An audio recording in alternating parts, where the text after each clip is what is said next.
मसीह यीशु में आप सबकी सलामती हो। मैं उम्मीद करता हूँ कि आप सब ठीक होंगे और प्रभु यीशु मसीह के कलाम को दूसरे लोगों तक पहुँचा रहे होंगे। तो आप सबको मैं वेलकम करता हूँ आज की एक और नई वीडियो में। तो चलिए बिना किसी देर के हम अपनी वीडियो को शुरू करते हैं। वाइस 3:7 में लिखा है, फाड़ने का एक वक़्त है और सीने का एक वक़्त है, चुप रहने का एक वक़्त है और बोलने का एक वक़्त है।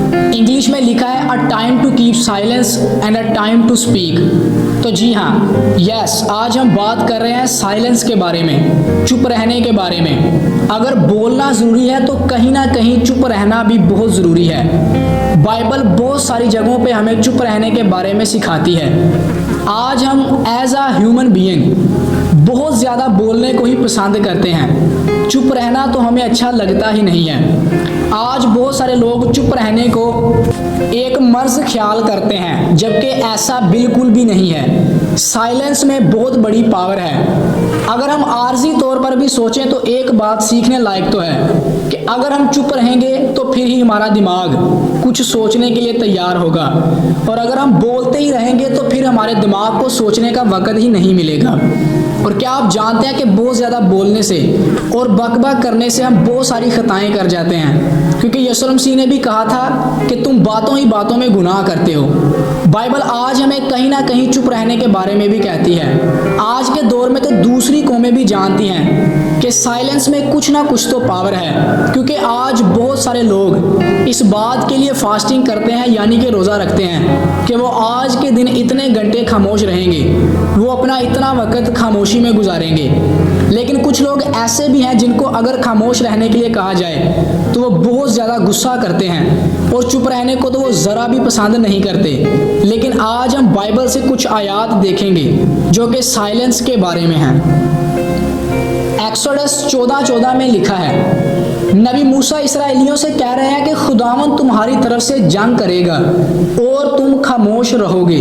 क्या आप इस बात को समझ रहे हैं कि नबी मूसा इस्राएलियों को बताना चाह रहे हैं कि तुम्हारी खामोशी ही तुम्हारी ताकत है। वो जंग में फतह हासिल करने के लिए एक शर्त रख रहे हैं कि अगर तुम खामोश रहोगे तो खुदावंद तुम्हारी तरफ से जंग करेगा।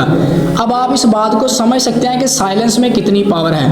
अब पावर ऑफ साइलेंस के बारे में एक और आयत मैं आपके सामने रखूंगा, जहां खुदावंद खुदा खुद फरमाता है कि तुम्हारी खामोशी में तुम्हारी कुव्वत है। यशायाह 30:15 में लिखा है, क्योंकि खुदावंद यहोवा इस्राएल का कद्दूस यूं फरमाता है कि वापस आने और खामोशी में बैठने में तुम्हारी सलामती है, खामोशी और तवक्कुल में तुम्हारी कुव्वत है, पर तुमने ये ना चाहा।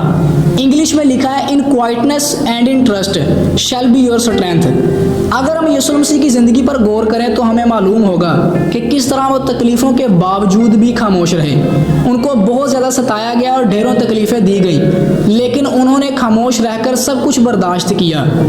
अब यहाँ साइलेंस की पावर देखें। यीशु मसीह ने खामोश रहकर हमारे लिए कुर्बानी दी, तो इस साइलेंस की पावर देखें कि ये साइलेंस पूरी दुनिया की निजात का वसीला बनी। इसके बारे में यशायाह नबी क्या खूब लिखते हैं। यशायाह 53:7 में लिखा है, वो सताया गया तो भी उसने बर्दाश्त की और मुंह ना खोला। जिस तरह बर्रा ज़िबा करने को ले जाते हैं और जिस तरह भेड़ अपने बाल कुतरने वालों के सामने बेजुबान है, उसी तरह वो खामोश रहा। नोहा चैप्टर 3:26 में लिखा है, यह खूब है कि आदमी उम्मीदवार रहे और खामोशी से खुदावंद की निजात का इंतज़ार करे। बाइबल बातूनी लोगों को, यानी कि ज़्यादा बातें करने वालों को अहमक और कम बोलने वालों को अक्लमंद कहती है। इमसाल 10:19 में लिखा, कलाम की कसरत खता से खाली नहीं, लेकिन होंठों को काबू में रखने वाला दाना है। यहाँ होंठों को काबू में रखने से मुराद कीपिंग साइलेंस है, यानी कि खामोश रहना है। अब मैं साइलेंस का एक और फ़ायदा आपको बताता हूँ।